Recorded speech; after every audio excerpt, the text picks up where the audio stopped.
بسم اللہ الرحمن الرحیم۔ السلام علیکم۔ ویلکم ٹو یوٹیوب چینل عبقری وظیفہ۔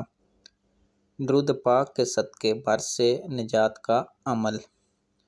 بعض صلحاء میں سے ایک صاحب کو پیشاب بند ہونے کا عارضہ لاحق ہو گیا۔ انہوں نے خواب میں عارف باللہ حضرت شیخ شہاب الدین بن ارسلان رحمۃ اللہ علیہ کو، جو کہ بڑے زاہد اور عالم تھے، دیکھا اور ان سے اپنے مرض کی شکایت اور تکلیف بیان کی۔ انہوں نے فرمایا، تم عمدہ تجربہ کار شدہ نسخے سے کیوں غافل ہو؟